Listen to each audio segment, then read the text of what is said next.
I have lived long enough to watch the world change 3 times over. And what I know now, sitting here at 102 years old, is that the things that keep you up at night aren't the big failures, they're the small ones. I'm Ruth. I'm 102 years old, and I have spent a very long time carrying 5 regrets that I wish someone had named for me while I still had decades left to do something about them. I was born in 1923, which means I have outlived nearly everyone I have ever loved.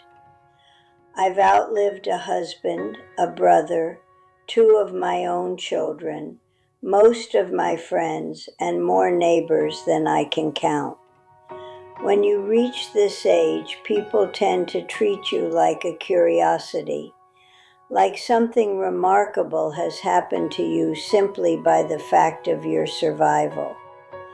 But I want to tell you something they don't say in the birthday cards and the newspaper articles about the centenarian who still does her crossword and drinks her morning coffee. Living this long doesn't make you wise automatically. What makes you wise is paying attention. And paying attention for most of my life was something I did selectively, carefully, only when it was convenient, which turns out to be a very expensive habit. The first regret is one I didn't understand was a regret until I was well into my 70s, and by then most of the opportunities to correct it had already passed. I spent a large portion of my life waiting for the right conditions before I allowed myself to be happy. I was going to be happy when the house was paid off, when the children were grown and settled, when my husband's health improved, when things were less complicated, less uncertain, less demanding. I told myself this so naturally and so often that it never once occurred to me that I was doing it. It felt like sensible planning, like the kind of patience a responsible person exercises. But what I was actually doing was treating my own happiness as a reward I hadn't yet earned, and the conditions I was waiting for kept shifting the way the horizon shifts when you walk toward it. You can spend a century waiting for things to be ready. They never will be. And every day you wait is a day you chose not to be where you were. The second regret is harder to say out loud because it involves people I loved. I was not good at apologies, not when it counted, not when the wound was fresh and the other person needed to hear the words while they could still do something with them. I was proud in a quiet way, the kind of pride that doesn't shout but digs in. When I hurt someone, and I did, everyone does, I would wait. I would tell myself they needed time, that I needed time, that the right moment would come. And sometimes it did, and I said what needed to be said. But more often than I like to admit, the right moment slid past, and then more time passed, and the thing calcified and became a silence we both pretended was normal. There's a particular kind of grief that comes from outliving someone you never quite made things right with. You don't get the argument back. You don't get the chance to say, I was wrong. I'm sorry. I chose my pride over you, and I'm not going to do that anymore. They're just gone, and the words sit in you with nowhere to go. And that weight, I want to tell you, does not get lighter with age. The third regret is this: I did not take my health seriously until it started taking itself seriously without me. When I was young, my body was simply there, reliable, undemanding, something I inhabited without thinking about. I ate what was convenient, slept as little as I could get away with, moved when I had to, and rested when I was exhausted. I smoked for 15 years because everyone did.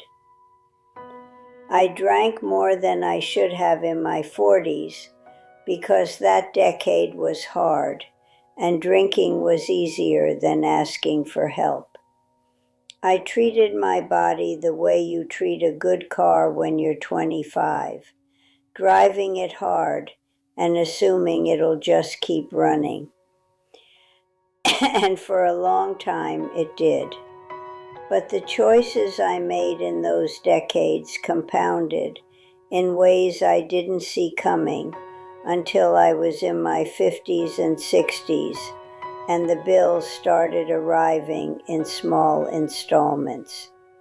The joints that hurt, the blood pressure that required medication, the years I lost to a condition that better habits might have delayed or reduced significantly.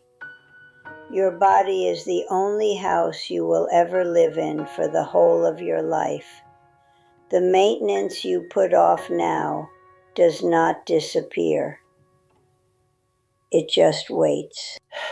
The fourth regret is one that I suspect many of you will recognize, though perhaps you haven't named it yet. I allowed other people's opinions of me to govern too many of my decisions for too many years. Not in a dramatic way, not in the way of a person who openly needs approval.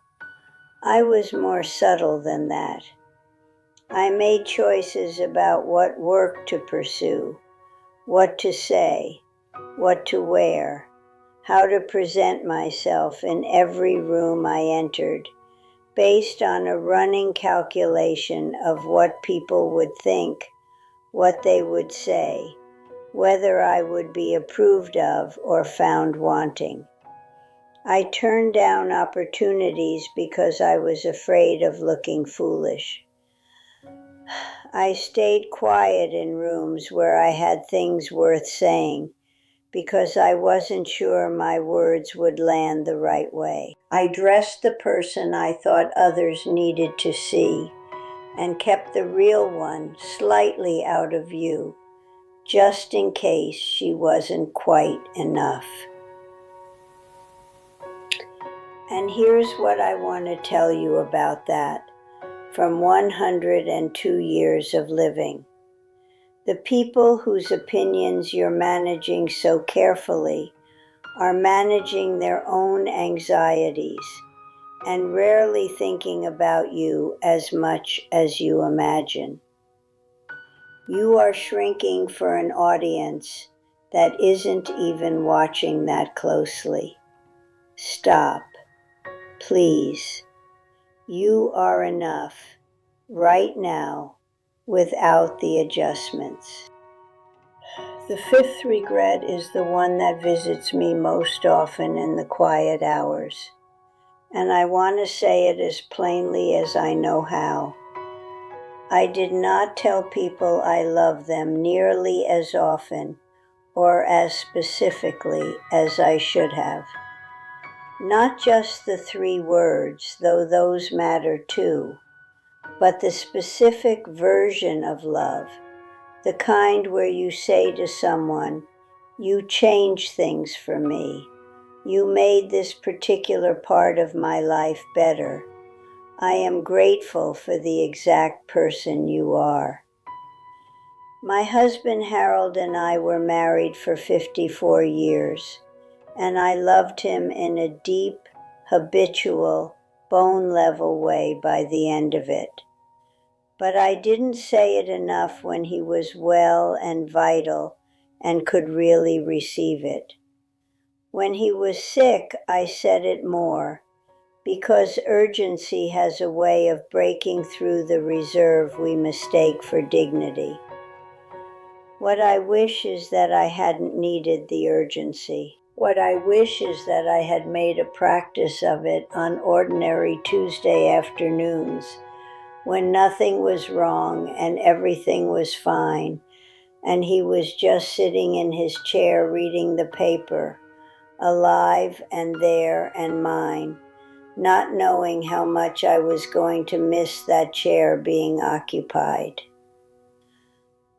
I've been telling these things to my granddaughter lately, because she's the one who visits most, and she's in her 30s, which means she's still in the part of life where the days feel long and the decades feel negotiable. She listens with the polite attention of someone who understands in her head, but not yet in her chest. That's all right. I understood things in my head at her age too. The chest comes later, when enough time has passed and enough people have gone, and enough ordinary Tuesdays have slipped by unremarked. I'm not telling you these things because I think you need a lecture. I'm telling you because I am 102 years old, which means I have more retrospect than most people will ever accumulate. And from where I sit, the view backward is very clear, and the view forward is short. And what I see most distinctly is not the dramatic events, but the daily choices. The 10,000 small moments where I chose comfort over honesty, waiting over living, pride over repair, performance over presence, silence over love. You have time I don't have anymore. Not infinite time, but enough.